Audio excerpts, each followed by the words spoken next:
بچپن سے جمعۃ المبارک کے خطبوں میں علماء کرام سے حضرت موسیٰ علیہ السلام کے مبارک زمانہ میں موجود ایک بہت ہی امیر شخص کا واقعہ سن رکھا ہے جس کا نام قارون تھا۔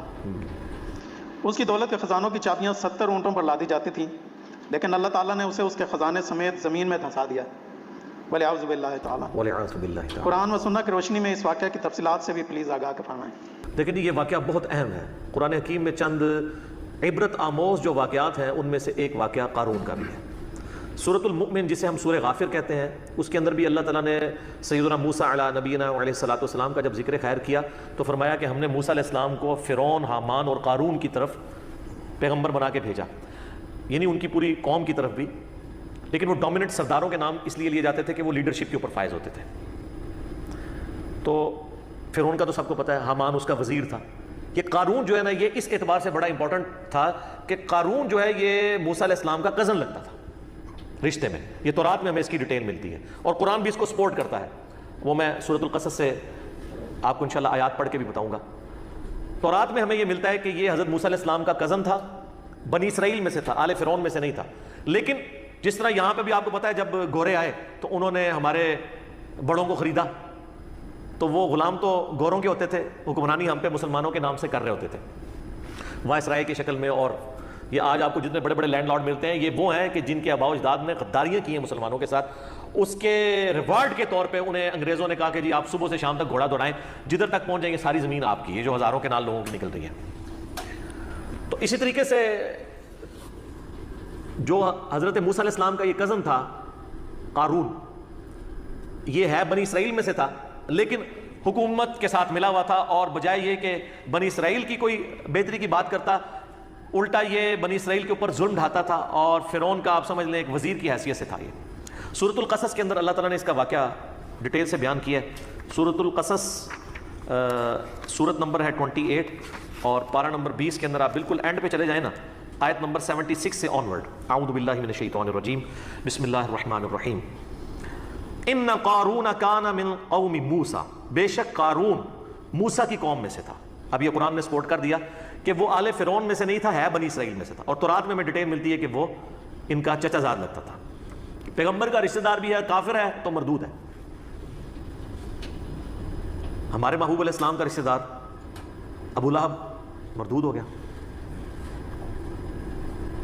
فبغى علیہم، لیکن اس نے بغاوت کی ان کے اوپر۔ وآتیناہ من الکنوز ما ان مفاتحہ لتنوء بالعصبۃ اولي القوہ۔ اللہ فرماتا ہے ہم نے اس کو ایسے خزانے دیے تھے کہ جس کی چابیاں ایک بہت بڑی جماعت اٹھاتی تھی۔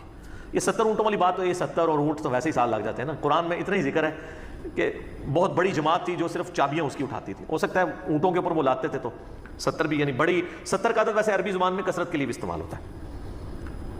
اذ قال له قومه لا تفرح، جب اس کی قوم نے اس سے کہا کہ مت شیخی بگاڑ، ان اللہ لا يحب الفرحین، بے شک اللہ تعالیٰ شیخی بگاڑنے والے کو پسند نہیں کرتا۔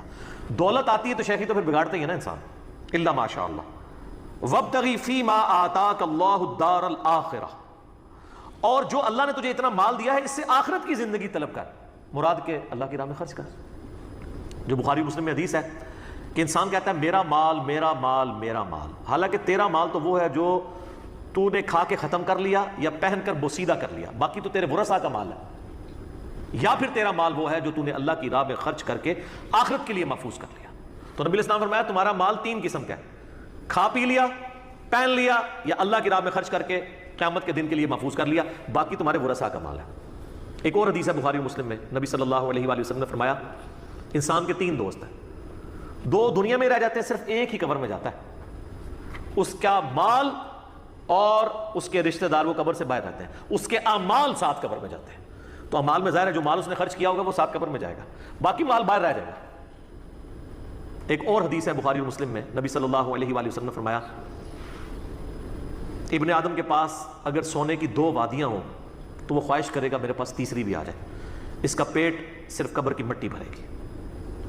اسی لیے بخاری و مسلم دونوں میں آتا ہے، نبی صلی اللہ علیہ وآلہ وسلم نے فرمایا اے اللہ محمد اور آل محمد صلی اللہ علیہ وآلہ وسلم کو بس اتنا ہی رزق دینا کہ ان کی روح اور جسم کا رشتہ برقرار رہے، یعنی سبسسٹنس لیول کے اوپر۔ اور ایک اور حدیث بخاری اور مسلم میں، اور یہ مزے کی بات ہے جتنی میں نے حدیثیں بیان کی یہ متفقن علیہ ہیں، بخاری میں بھی ہے مسلم میں بھی، یہ کہانی شریف نہیں ہے، بیسٹ کتابیں جو ہیں ان میں، اور وہ ہے واقعہ ایلا والی حدیث جو نبی علیہ السلام 1 مہینے کے لیے اپنی بیویوں سے ناراض ہو گئے تھے اس بات کے اوپر کہ انہوں نے زیادہ نان و نفقہ ڈیمانڈ کیا تھا. زیادہ کیا تھا؟ کچھ بھی نہیں تھا زیادہ، لیکن وہ نبی علیہ السلام کے فقر کے اعتبار سے زیادہ تھا. تو سورۃ الاحزاب کی آیات نازل ہوئی کہ اپنی بیویوں کو اختیار دیں کہ میں تمہیں مال دے کے چھوڑ دیتا ہوں، اور اگر تم اللہ اور اس کا رسول اور آخرت کا گھر چاہتی ہو پھر اسی غربت میں نبی علیہ السلام کے ساتھ گزارا کرنا ہے. پھر حضور نے ایک ایک بیوی کو آ کے آفر دی، سب نے اللہ اور اس کے رسول کو چوز کیا الحمدللہ. تو اس حدیث میں آتا ہے وہ جو نبی علیہ السلام 1 مہینے تک ناراض ہو کے اپنی بیویوں سے چھت پہ چلے گئے تو حضرت عمر فاروق جب ملنے کے لیے گئے تو نبی علیہ السلام ایک چٹائی پہ لیٹے ہوئے تھے، آپ کے اوپر کرتا بھی نہیں تھا، صرف تہمت باندھی ہوئی تھی. اٹھ کے بیٹھے تو چٹائی پہ جب نشان چٹائی کے جسم پہ دیکھے تو حضرت عمر کی آنکھوں سے آنسو نکلے. کہا یا رسول اللہ آپ اللہ کے رسول ہیں اور کیسر و کسرا دنیا کے مزے لوٹ رہے ہیں، اتنی بڑے بڑے ان کے محلات ہیں اور آپ تو اللہ کے رسول ہیں، یعنی آپ کو یہ سب کچھ ملنا چاہیے تھا. تو نبی علیہ السلام نے بہت زبردست جملہ بولا. آپ فرمایا عمر لگتا ہے کہ دنیا کی حقیقت ابھی بھی تجھ پہ نہیں کھلی، کیا تم اس بات پہ خوش نہیں ہو کہ کیسر و کسرا یعنی رومن اور پرشین امپائر کے جو شہنشاہ ہیں وہ دنیا کے مزے لوٹیں اور ہم آخرت کی سعادت لوٹ لیں. اندازہ کریں آپ. حضرت عمر کو کہا جا رہا ہے ابھی لگتا ہے دنیا کی حقیقت تم پہ نہیں کھلی، لیکن سر اس واقعے کے بعد پھر حضرت عمر پہ کھل گئی. سر پھر ان کا ڈنڈا اتنا سخت تھا کہ جتنا عرصہ وہ رہے ہیں نا نہ خود حرام کھایا نہ کسی کو کھانے دیا، اس لیے اللہ تعالیٰ نے ان کے دور میں رومنز اور پرشینز کو گرایا. ٹھیک ہے. تو جنہوں نے حضور کی صحبت کی ہوئی تھی ان کو پتا تھا کہ نبی علیہ السلام کی زندگی کتنی فقر میں گزری ہے، ان کو دنیا کا مال دھوکہ نہیں دے سکتا تھا. بہرحال اس واقعے کی طرف واپس آئیں، سورہ قصص والا. تو اس کے ساتھیوں نے کہا کہ تجھے جو اللہ نے دیا ہے نا اس سے آخرت طلب کر، وَلَا تَنْسَ نَصِيبَكَ مِنَ الدُّنْيَا، اور دنیا میں بھی جو تو نے خرچ کرنا ہے اپنے لیے لوگوں کے اوپر اس کو بھی بے شک مت بھول. ہم یہ نہیں کہتے کہ سب کچھ اللہ کی راہ میں ہی خرچ کر دے، اپنا بھی حصہ لے اس میں سے. وَأَحْسَنِ كَمَا أَحْسَنَ اللَّهُ إِلَيْكَ، اور تو لوگوں کے اوپر احسان کر اس مال کے ذریعے جس طرح اللہ نے تجھے مال دیا، یعنی اللہ کے دیے ہوئے میں سے اللہ کی راہ میں خرچ کر، غریبوں کے اوپر لگا. وَلَا تَبْغِ الْفَسَادَ فِي الْأَرْضِ، اور دیکھ اس کے ذریعے زمین میں فساد تو مت بچا. اگر تجھے دولت ملی ہے، یہاں پہ بھی آپ دیکھ لیں جس کے پاس دولت آئی ہے وہ ڈان بنا ہوا ہے، اس کے لیے جناب بڑا وکیل کیا جج کرنا بھی کوئی مسئلہ نہیں ہے، وہ جج بھی کر لیتے ہیں. ظاہر ہے ججوں نے کئی فیصلے دیے ہیں نا ایسے کہ جی ان کے اپنے جج بکے ہوئے تھے تو وہ کسی نے پیسہ لگایا تو بکتے ہیں نا. ان اللہ لا يحب المفسدین، بے شک اللہ تعالیٰ زمین میں جو فساد کرنے والے ہیں نا ان کو پسند نہیں کرتا. اب اتنی زیادہ نصیحت سننے کے بعد دماغ کا خمار دیکھیں کہ قارون جواب میں کیا کہتا ہے. قال انما اوتیتہ علی علم عندی، وہ کہنے لگا یہ جو کچھ مجھے حاصل ہوا ہے یہ تو میرا کمال ہے، یہ میرے علم کی بدولت ہوا ہے، میرے پاس جو ہنر ہے، میں بڑا یعنی ہوشیار آدمی ہوں، میں نے بڑی چلاکی کے ساتھ بڑے صحیح ٹائم پہ انویسٹمنٹ کر کے جناب فلانی جگہ پلاٹ لے لیا ایسی. آج جناب میرے سانسیں اتنے ہوئے ہیں، آج کل ٹی وی پہ آپ سوشل میڈیا پہ دیکھ رہے ہیں نا بڑے بڑے شریف لوگوں کے سانسیں ڈسکس ہو رہے ہیں جو دنیا کو یہ بھاشن دیا کرتے تھے کہ فلاں حرام خور ہے، فلاں کی جداد اتنے گناہ ہوگی، اپنی جدادیں آئی ہیں. اور جو لوگوں کہتے تھے ان کی تلاشیاں لو، اب یہ بھی اپنی تلاشیاں دیں نا، ٹھیک ہے، نام لیے بغیر. تو جو لوگوں سے تلاشی مانگتا ہے اس کو اپنی تلاشی دیتے ہوئے کوئی غصہ نہیں کھانا چاہیے، اس کو کہنا چاہیے جناب یہ میرا منی ٹریل ہے، یہ دیکھیں جناب. اس کی بجائے یہ کہنا شروع کر دے نہیں اس نے بھی دیکھو یہ وہی ہے کہ پتر تو کیوں فیل ہوئے ہیں، ابا جی تھوڑے دوست کا منڈا بھی فیل ہو گیا ہے. بھائی اگر ابا جی کے دوست کا بیٹا فیل ہوا ہے تو اس کی وجہ سے تیرا فیل ہونا جسٹیفائی نہیں بیٹا، ٹھیک ہے، یہ کوئی جسٹیفیکیشن نہیں ہے. بہرحال وہ کہنے لگا میرے پاس علم ہے خاص جس کی وجہ سے میں نے، اسی لیے ہمیں دعا سکھائی گئی ہے. سنن ابن ماجہ میں حدیث ہے نا کہ فجر کے بعد نبی علیہ السلام کیا دعا کرتے تھے، اللہم انی اسألک علما نافعا ورزقا طیبا وعملا متقبلا، میں ایسا علم تجھ سے مانگتا ہوں جو نفع مانگتا ہوں، اور رزق مانگتا ہوں جو پاکیزہ ہو، اور عمل ایسا مانگتا ہوں جو تیری بارگاہ میں قبول بھی ہو، ریاکاری کی نظر نہ ہو جائے. کتنی پیاری دعا ہے. علم نفع والا نقصان والا نہ ہو. علم دین بھی نقصان بن سکتا ہے اگر آپ اس کو بیچنا شروع کر دیں،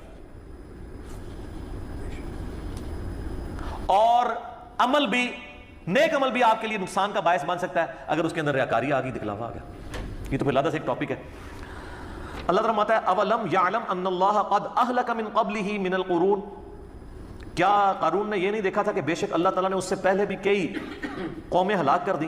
من ہوا اشد منہ قوۃ واکثر جمعا، جو اپنی قوت اور مال جمع کرنے کے اعتبار سے قارون سے بھی زیادہ مال تھا ان کے پاس. اللہ تو وہ ہے جس نے ان کو بھی ہلاک کر دیا تھا، تو یہ قارون کو اپنے جو مال کے اوپر اتنا بڑا زوم ہے کس بنیاد پہ تھا. ولا يسأل عن ذنوبهم المجرمون، اور جو مجرم ہیں ان سے ان کے گناہوں کے بارے میں نہیں پوچھا جائے گا. یہ نہیں پوچھا جائے گا. یہ لٹریچر کی زبان میں بات ہو رہی ہے کہ اللہ تعالیٰ کو پوچھنے کی ضرورت نہیں ہے, اس کو پتہ ہے کہ انہوں نے کیا کرتوت کی ہے. یعنی جب عذاب آئے گا تو پھر نہیں پوچھا جائے گا کہ حضرت صاحب ہوں عذاب لے آئیے تھوڑے, بغیر پوچھے اٹھا کے تو اللہ تعالیٰ ان کو تباہ و برباد کر دے گا. اور یہی قارون کے ساتھ ہوا ہے جناب, سنیں یہ بھی ڈراپ سین آ رہا ہے اس کا. فخرج علی قومہ فی زینتہ, تو ایک دن وہ بڑی زینت کے ساتھ, آج کے دور میں آپ کہہ لیں کہ جی بڑی مہنگی گاڑی کے اندر بڑے مہنگی گھڑی پہنے ہوئے اور بڑے مہنگے جوتے اور کپڑے پہنے ہوئے نکلا. قال الذین یریدون الحیاۃ الدنیا, تو وہ لوگ جو دنیا کی زندگی کے طلبگار تھے وہ کہنے لگے یا لیت لنا مثل ما اوتی قارون, کاش ہمیں بھی اتنا مال ملتا جو اللہ نے قارون کو دیا. یہاں پہ بھی آپ دیکھ لیں نا, کسی کی فلم بھی کامیاب ہونا وہ کہتا ہے اللہ کا فضل ہے. جس نے حرام خوری سے بہت زیادہ پلاٹ بنا لیے وہ بھی کہتے ہیں جی اللہ کا فضل ہے, تھوڑے سے مال میں اللہ نے برکت دی ہے جی, میں تو کچھ بھی نہیں سا وہ فضل ہے. تو ڈیپ ڈک کرو تو پتہ لگا کتنے کتنے کام پائے نے اتنے تک پہنچنے واسطے. بعض لوگ ناراض ہوئے ہیں, میں نے یہ جو دعویٰ کیا تھا نا کہ جو بھی ارب پتی ہے نا میرے بھائی, کہیں نہ کہیں اس نے ڈنڈی ماری ہے.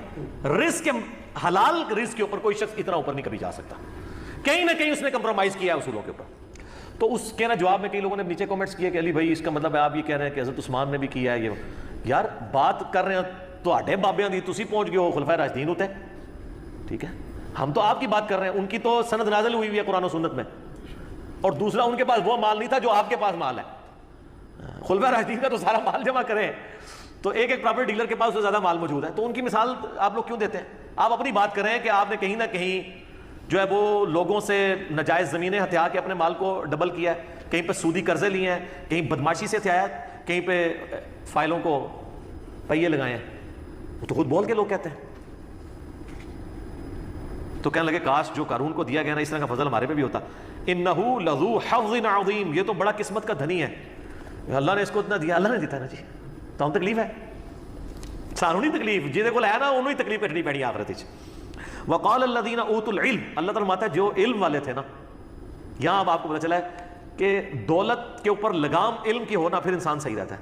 اللہ تعالیٰ فرماتا ہے جن کو اللہ نے علم دیا تھا نا, جب انہوں نے ان کی بات سنی نا کہ یہ بڑا خوش نصیب, انہوں نے کہا ویلکم ثواب اللہ خیر لمن آمن وعمل صالحا, ان کا تمہاری خرابی ہو, اللہ کے حضور جو اجر ہے وہ اس سے بہتر ہے ان لوگوں کے لیے جو ایمان لائے اور نیک اعمال کیے. ولا یلقاها الا الصابرون, لیکن اس کو وہی لوگ حاصل کر پائیں گے جو صبر کرنے والے ہیں. ایک یہ معنی ہے, اور دوسرا معنی یہ ہے کہ اس حقیقت تک وہ لوگ پہنچیں گے, اس علمی حقیقت تک کہ یار اصل زندگی تو آخرت کی زندگی ہے جو صبر کرنے والے ہیں. دونوں معنی بیک وقت درست ہیں. دنیا تو ساری صبر پہ چل رہی ہے, پورے کا پورا دین, پوری کی پوری زندگی صبر ہے. تین چیزوں پہ آپ نے صبر کرنا ہے. اللہ کی طرف سے شریعت کی پابندی جو ہے نا اس پہ صبر کرنا ہے. فجر کے وقت اٹھنا, سردیوں میں غسل کرنا, گرمیوں کے روزے رکھنا, صبر کرنا پڑے گا. دوسرا صبر ہے حرام خوری سے بچنا, حرام کاموں سے بچنا. نگاہوں کی حفاظت کرنے کے لیے آپ کو حرام سے بچنے کے لیے صبر کرنا پڑے گا, اپنے نفس پہ جبر کرنا پڑے گا. رزق کے حرام سے بچنے کے لیے صبر کرنا پڑے گا. اور تیسرا صبر ہے اللہ کی طرف سے آئی ہوئی تکلیف کے اوپر صبر کرنا. وہ تو سب سے مشکل کام ہے. ظاہر ہے کہ رزق حلال میں پھر آپ عیاشی کی زندگی نہیں گزاریں گے. دونوں جہانی مٹھے باؤ انج نہیں ہوئے گا.